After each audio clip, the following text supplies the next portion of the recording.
I boo-hooed. I said, oh, the club put me in there. No. I put myself in there. I did what I had to do as a Hell's Angel.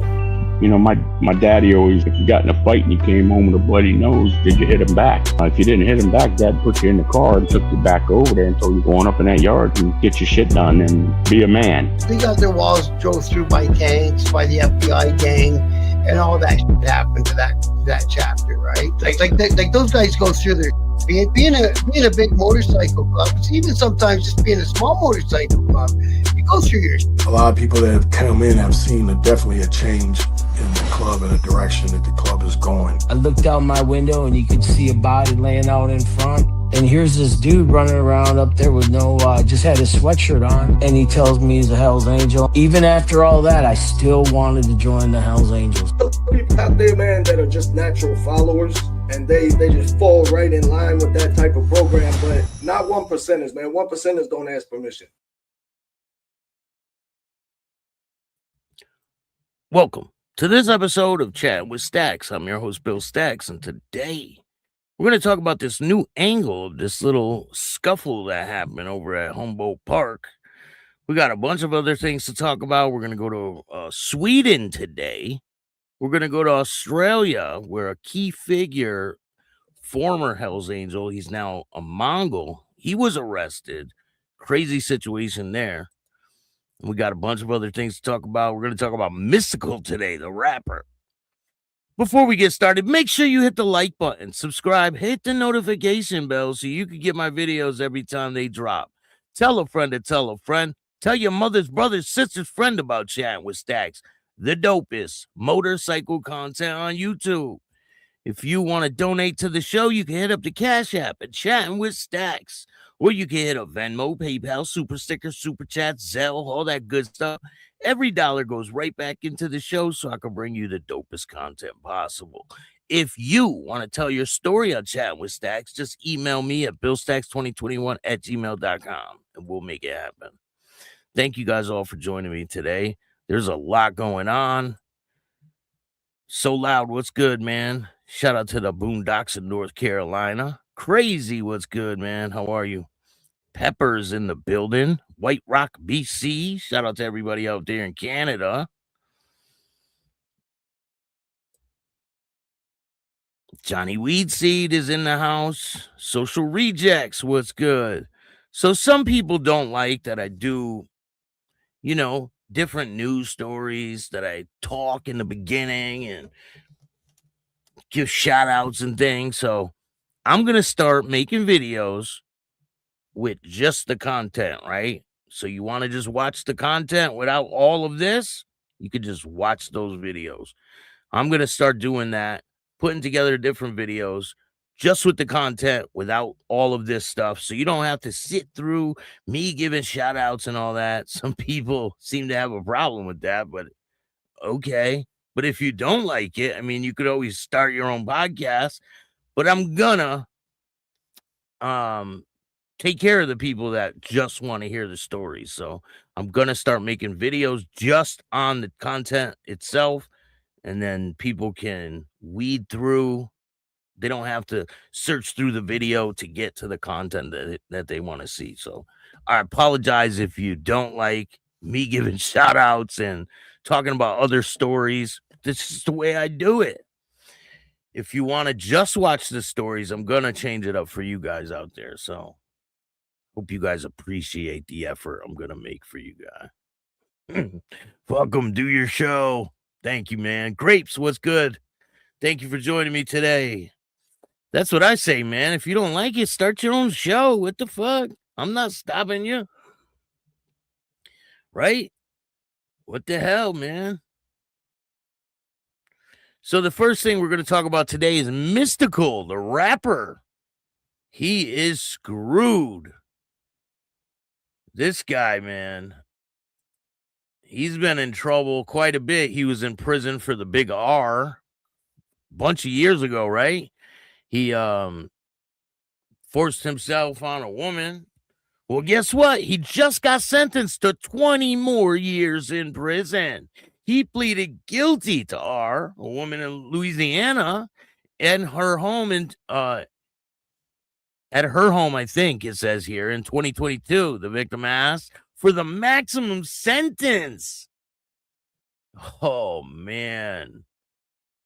Mystical later said, if I did that to you, I deserve the max. So maybe he was under the influence and doesn't remember or something like that. I don't know. That's pretty crazy. He recently filed a motion to withdraw his guilty plea, claiming he was under emotional distress when he made the decision. So he will be sitting in prison for the next 20 years. Watch yourself. Oh, man. So apparently in New York, they released a murderer into the community. This is a wild story. A murder suspect to be released after 17 years in prison, in which he was convicted twice. Both convictions were overturned. A Putnam County judge granted an application for Anthony Gringroff, his attorney, that he posted bond and wear ankle monitor when he gets out later this week. He will be confined to a relative's home, only allowed to leave for medical appointments and to meet with his attorney. Prosecutors said that he was in a car near Sullivan garage on Route 9 while his acquaintance was about to rob it. Then the garage owner, John Mernick, showed up. Grigroff's friend shot and killed Mernick. Prosecutors have argued that he has said investigators pulled a false confession out of him. They probably beat it out of him, right? Hey, Jason, what's up, man? Good afternoon. So it was a 12-hour interrogation. The defense is also seeking cell phone location data from the night the murder. It happened back in 2008. He just got out of court, and I'm working on the full story, they said. So I'll let you guys know what happens with that. So the Sons of Silence had a recent anniversary party. I believe it was 60 years, and I got some pictures from the anniversary party. Guy looks so haggard. Oh, this guy? He looks tired, man. So this is the 60th anniversary party of the Sons of Silence. Their faces are blurred out. But it was a pretty big show up there. Laconia's still going strong. A lot of people up there. I really wish I could have went this year. But I will be at some events later on in the year. Changed my name, Bill. This is Lisa. What's good? Hey, Mama Jinx, formerly known as Lisa. It's in the building. Thank you for joining me. Looks like he could be one of the Gotti kids. Trailer Park Kid. Right? Oh, man. Has anyone heard anything about him? Did he go to prison yet? I think he was supposed to go, right? Look at all them Sia bikes.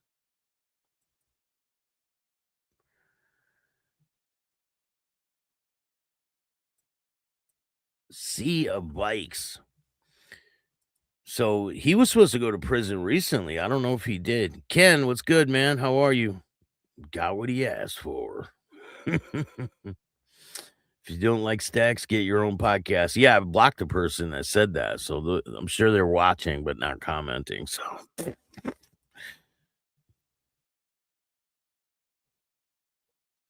I forgot to change it. We know who you are now. So other stories that are going on. A lot of wild stuff going on. You guys see that what was it, a B-52 bomber that crashed? 8 people killed. That's a wild story. This happened on takeoff. So we talked about this case in the past, and I did a video. I recorded it a little while ago. I'm going to be putting it all together about this guy, former Hell's Angel out of Sweden, who was pimping his wife to 120 men. It turns out it was 250 men. So he was sentenced to 4 years in prison. Swedish court has handed down a prison sentence to the accused who orchestrated one of the country's most disturbing exploitation cases in recent memory. The case has drawn comparison to other crimes committed by French offender Dominique Palcot that shocked the nation. I never heard of that guy, but the court has sentenced 60-year-old Thomas Runston to 4 years and 5 months in prison after finding him guilty of aggravated pimping, unlawful threats, and other offenses connected to the exploitation of his wife over a period spanning years. Terrible situation. Prosecutors allege Runston created and controlled an extensive operation in which his wife was forced to engage in sex with hundreds of men for money, while he managed communications, arranging meetings, and benefited financially from the activity. The case has generated intense public debate across Sweden, not only because of the scale of the alleged abuse, but also because of the court's decision to acquit him on several other R-related charges. So I will be doing a bigger story about this at a later time. I'll put it out probably later today. Jason says July 20th, Gotti's grandson starts his sentence. Well, he was supposed to start his sentence, I believe it was the 13th, but they must have switched it after he got in trouble, because it was earlier than that. I double, triple checked it, and then the date changed. So they must have changed the date for him, or they gave him like a stay of execution. That means you just get to stay out of prison before you serve your sentence for like a month or whatever it is. But so they must have changed the date. Hey, Herman, what's up, man? Shout out to you. Much love and respect. Thank you for joining me. Diaz, how are you? Thank you for joining me, Diaz. I appreciate all you guys. So we got another crazy story to talk about. You guys know who, I think his name's Dwayne Brockovich. Is it Brockovich? The man, he used to be a high-ranking member of the Hells Angels, and then he joined the Mongols. Yeah, Dane Brockovich. You guys remember him with the wild tattoos on his face? He gave his shirt to a homeless man outside of court, right? Took the shirt off his back and gave it to a homeless man and was arrested hours after. He gave his shirt off his back to a homeless man. I mean, that's a great gesture for him to do that, right? A shirt, a homeless man, and the night in jail. Perth Mongols figure arrested hours after courthouse gesture. It's out of Perth, Australia. What happened as a seemingly harmless act of generosity outside the courthouse ended with a late-night arrest. The night in police custody, yet another chapter in Western Australia's ongoing battle against outlaw motorcycle club insignia.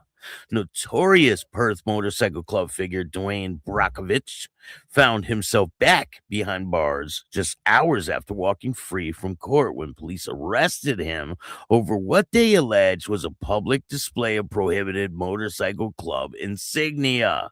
I mean, they're just going to keep going back and forth with this petty ass shit over there, right? This is never going to end.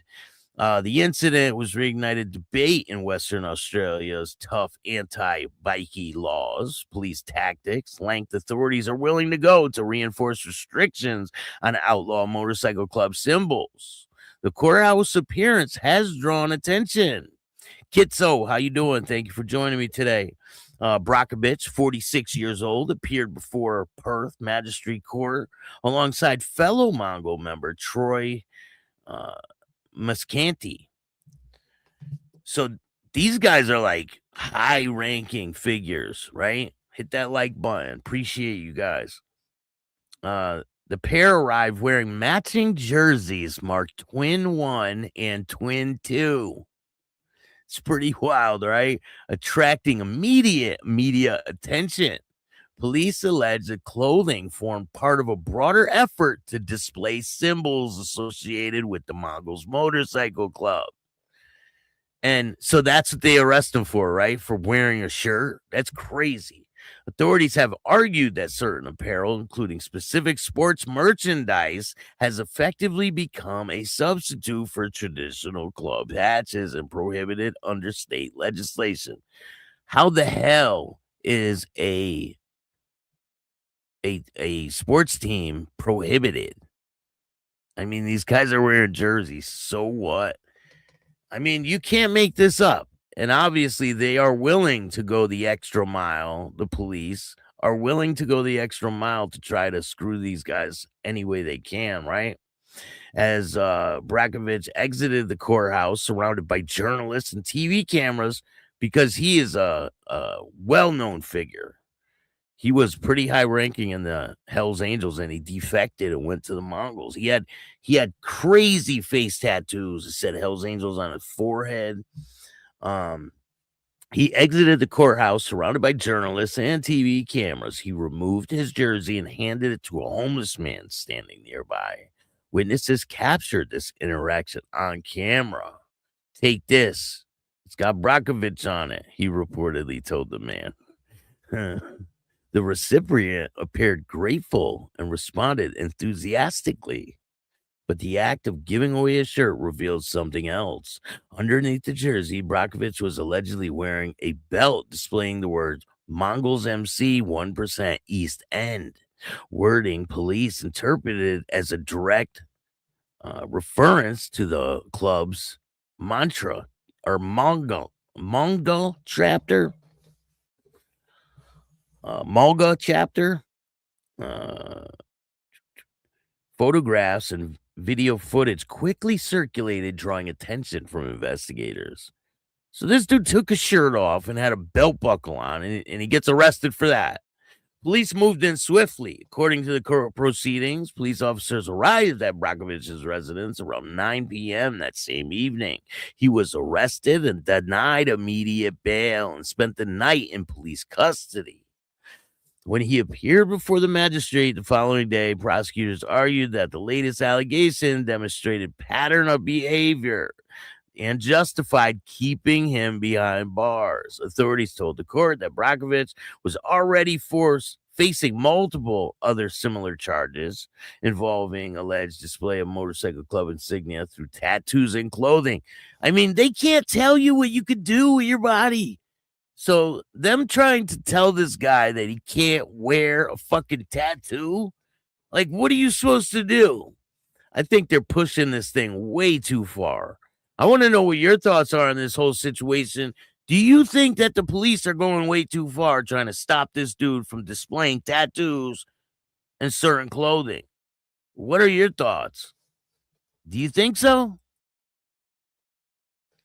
I think it's way out of hand. So those matters, the other matters he's dealing with, are scheduled to proceed to trial later this year. Prosecutors, it's a blatant disregard. Prosecutors argued the belt display has amounted to a deliberate challenge to the law. Fuck their laws. Like, straight up, fuck their laws. According to police submissions, Brockovich has shown blatant disregard for the court proceedings and restrictions designed to prevent public displays of outlaw motorcycle club affiliations. Can you imagine if they did this in the U.S.? You know how many people would end up being and going to prison? It would be insane. And I can't believe that they can take the rights from somebody to have a tattoo, right?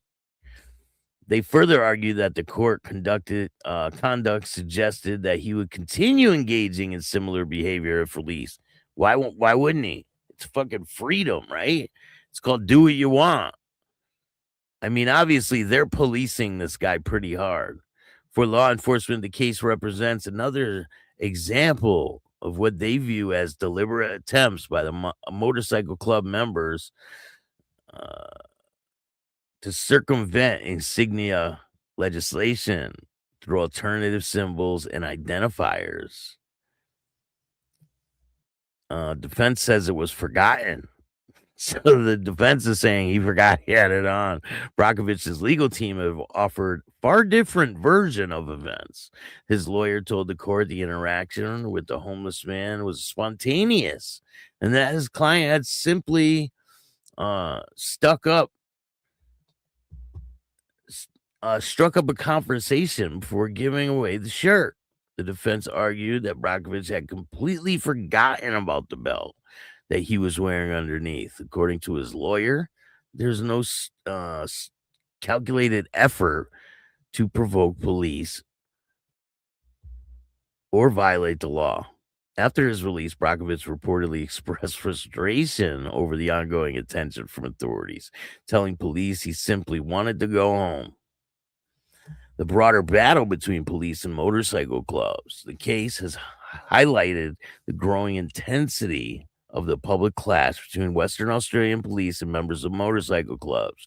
In recent months, authorities have intensified enforcement efforts targeting senior club members and office holders. Both Brockovich and Mercanti reportedly altered, covered, or modified tattoos before attending court, so anticipating scrutiny from members of the gang crime squad sitting outside.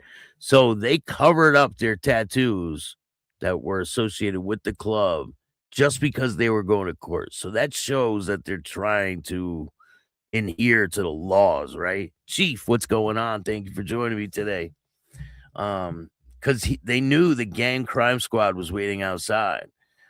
So last week, McCanty himself became the center of controversy after being removed from a football game in Optimus Stadium.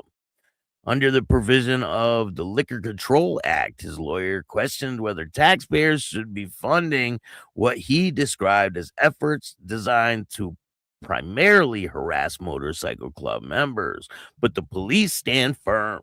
Western Australia Police Commissioner has made it clear that authorities have no intention on backing down. Speaking publicly about enforcement efforts, said individuals who hold leadership positions in motorcycle clubs should expect increased scrutiny. According to the commissioner, avoiding such issues is simple. Stop holding office within the motorcycle club's organization. Now, why should that be a fucking bad? Why are they making that a bad thing? I just don't understand. Like, they're making it a problem because these people hold leadership roles. His comments reflect law enforcement strategy focused not only on criminal investigations, but also on disrupting the public's influence and visibility of motorcycle clubs throughout the state. It's a continuing legal fight for supporters of the Western Australia anti-bikie laws. Brockovich's arrest demonstrates that authorities are actively enforcing legislation designed to limit the reach of outlaw motorcycle clubs. But it makes them look like they're controlling shit way too much. For critics, however, the image of a man being jailed for giving his shirt to a homeless person raises questions about civil liberties and whether police resources are being used effectively. And I don't think they are. Like I said, police should not be out there actively looking for crimes, right? They should only come when people call them or they need them. I don't think police should be out there actively looking for stupid shit like this, right? They should just leave these guys alone. As Brockovich prepares to face trial on multiple insignia-related charges, and he could face a couple of years in prison for it. The case is likely to remain a flashpoint for the broader debate on how far the government should go in regulating motorcycle club membership or expression. What is certainly is that brief encounter outside a courthouse has become one of the most talked about moments in Australia's ongoing war between police and outlaw motorcycle clubs. I mean, this dude tried to do something nice, right? Let's see here. I'm trying to find this picture for you guys of Laconia.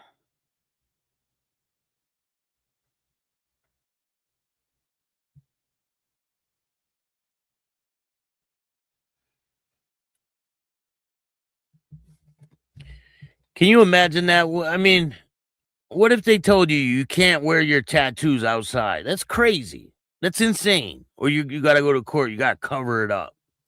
I'd be like, fuck you. Put me in jail then. Like, they can't do that.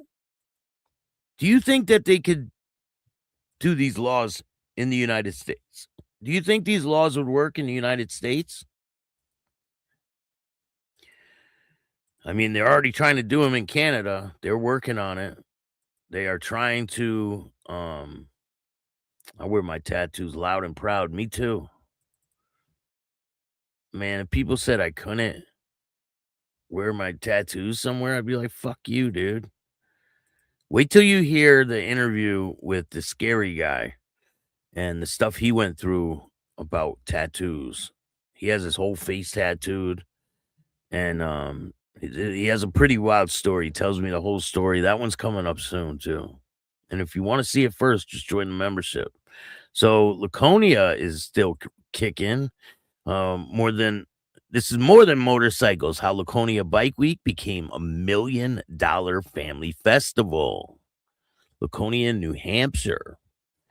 For more than a century. I believe it's 103 years old. Crazy Chuck, what's going on? Thank you for joining me today. Wilson, how are you? Appreciate all you guys. If I missed you, I apologize. Richard, what's good? Headed up tonight. Have a safe trip, man. Crazy Chuck, thanks for joining me today. Johnny Weedseed. Pepper, how are you? If I missed any of you guys, I apologize. Just trying to get through these stories. Especially white men, for some reason, they're hating on us. Even though guys like me and Staxx had no privilege. Listen, there's nothing that I can do that other people of color can't do, right? There is no limitation to what you can do in life. I was at the bottom, like bottom of society, right? And I pulled myself out. I was addicted to alcohol and drugs. I got sober and I started doing this media shit, and it's taken off. So you can change your life at any time. It doesn't matter what color you are. It doesn't matter what background you're from. I don't want to hear excuses from anybody. Hey, Virginia Chaos, thank you for joining me, man. I appreciate it.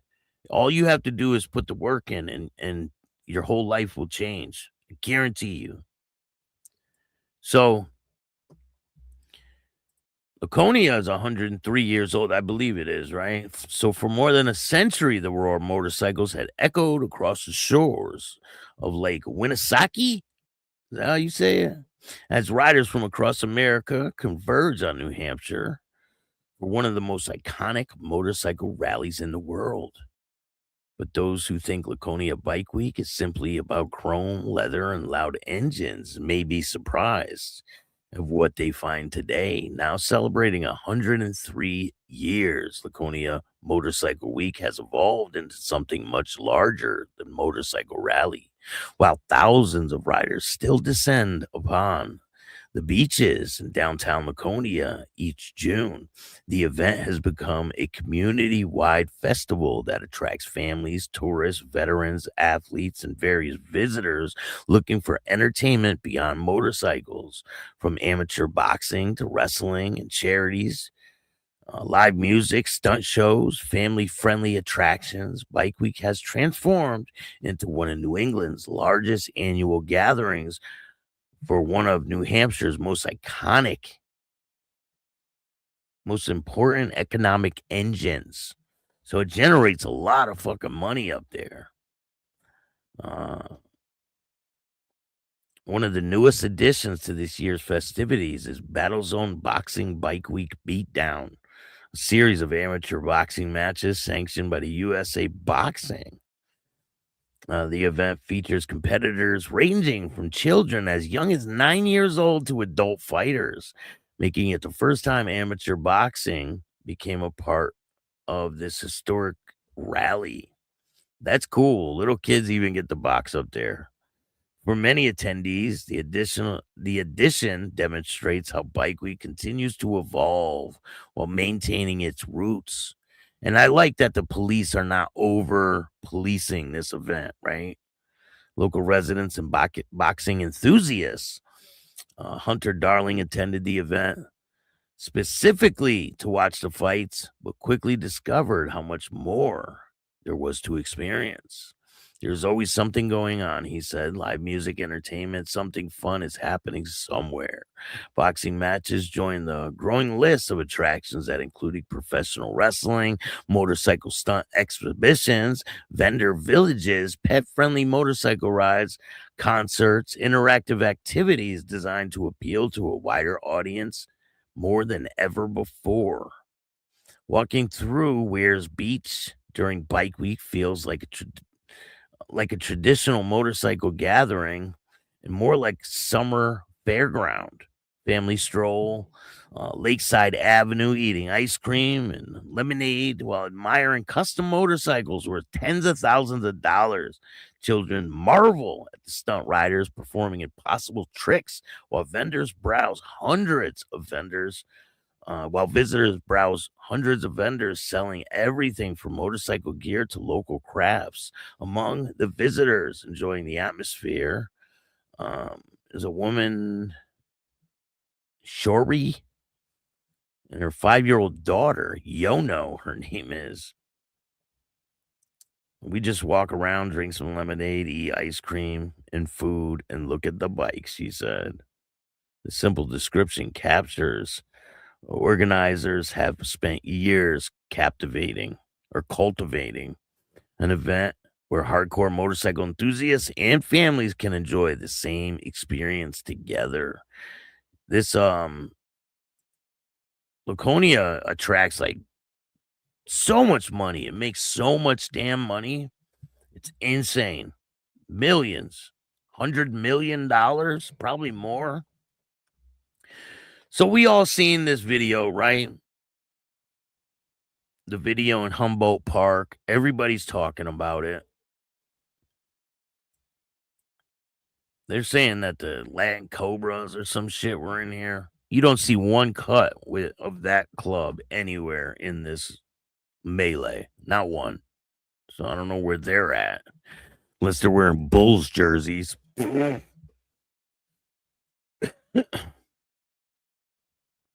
But it's pagans, few outlaws, and a lot of civilians, it looks like, right?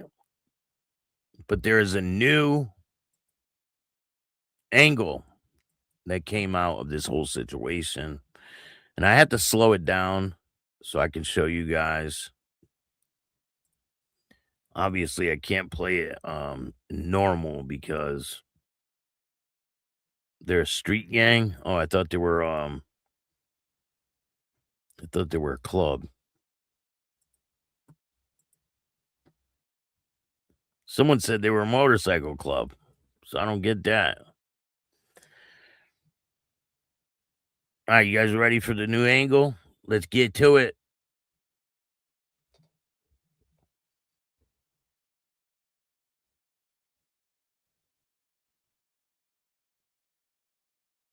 Bam, you can see the melees going on right there, right? Towards the top of the screen, the left. Look at a little kid's bike right there while everyone's on the ground rolling around.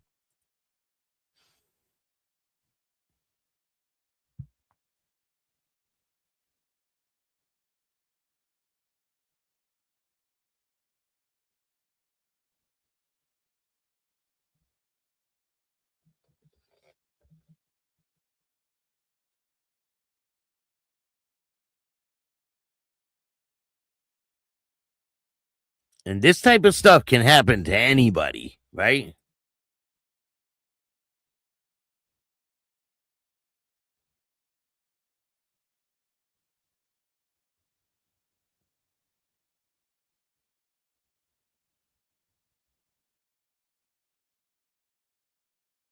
A lot of these people are trying to sucker people from behind and things like that. You'll see right here coming up, right? That guy in the white hat, see him? On the right. I'll come back into the frame in a minute.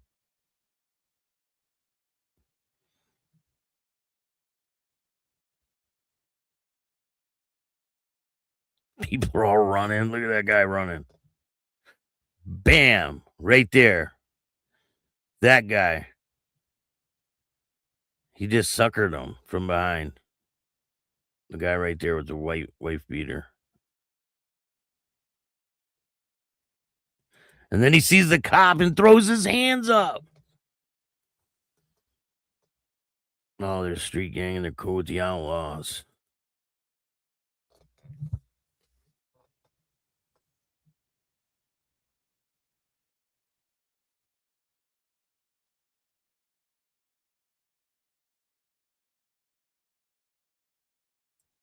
I mean, the Pagans went there and held their ground, right? A lot of people were like, oh, I didn't think that they were in Chicago.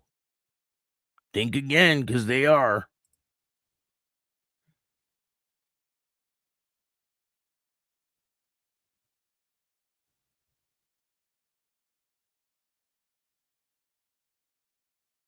And I seen what's his name? Not Your Favorite Biker. He did a video about this situation, and he did make a good point that nobody pulled out a weapon and started shooting. Nobody, right?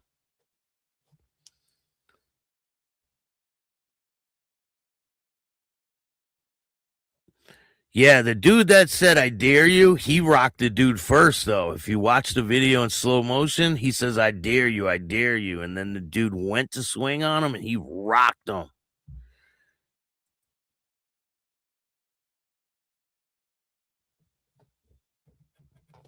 And then the dude started like chasing after him and then he got dropped.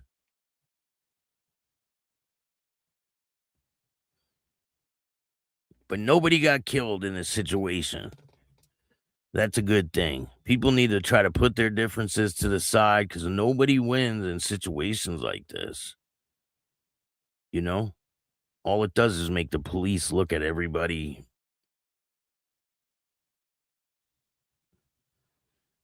I mean, look how many cops are there. This isn't a place to do that type of stuff. I mean, there's kids here too, right? At this event.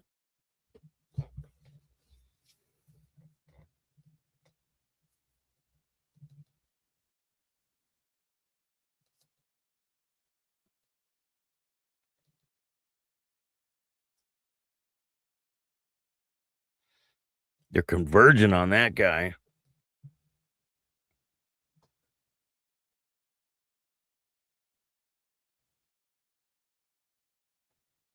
Well, the Mongols been in Chicago since around 2000, I believe. The Angels been in Chicago since 92, 93, somewhere around that. 92 or 93, something like that. The Mongols have been out in Chicago and they were cool with the outlaws for a while. I don't know what really happened there.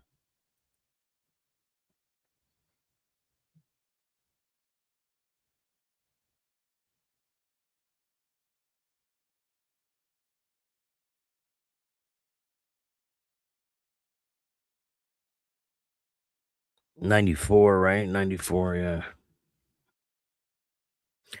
Well, '92 is when the henchmen were starting to try to patch over, I believe. That's when it first, because they still wore the henchman patches. I believe it was '92.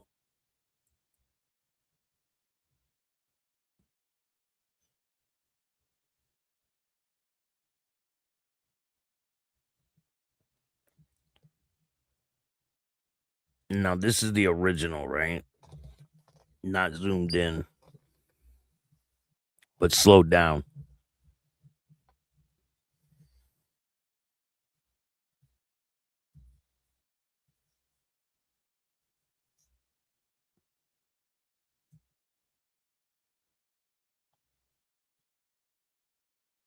They're definitely there. Kurt, what's up, bro? Thank you for joining me today. We got 73 people in the house. Hit that like button. Thank you guys all for watching. I appreciate you.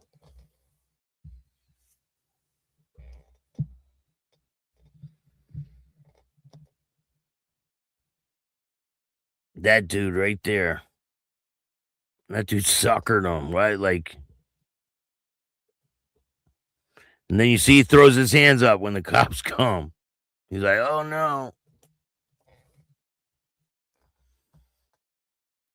Them cops in Chicago used to be pretty savage cops out there in Chicago. Times have changed, right? Now they're just young kids.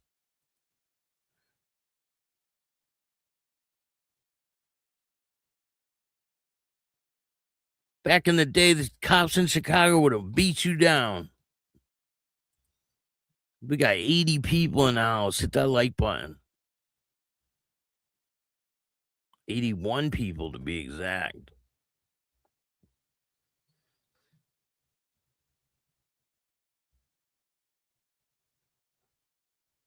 Yeah, he had the little wooden club. Just in time for the good stuff. Kurt. 90s Chicago was awesome. I've been to Chicago probably 4 times so far in my life. I've been to Cicero. I've been throughout the city of Chicago. Matter of fact, I stayed overnight because I got stuck. But it was good.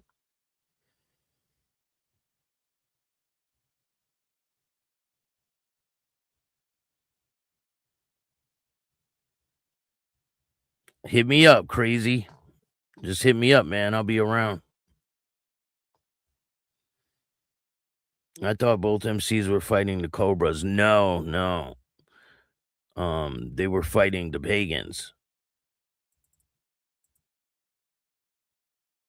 The Outlaws and apparently the Cobras, whoever they are. A street gang, allegedly, people are saying.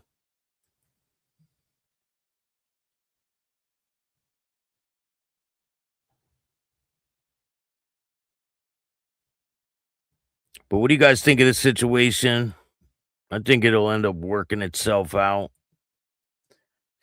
Thank God nobody got killed. Nobody got arrested. Really, I didn't see anybody get arrested or severely hurt. So, I mean, that's the best thing out of everything, right? We got 90 people watching. Thank you guys for watching. 97.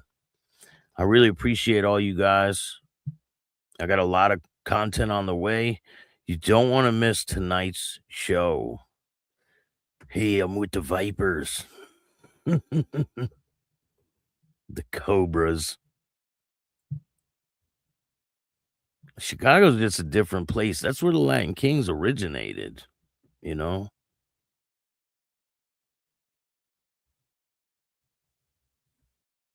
And they spread throughout the country pretty fast.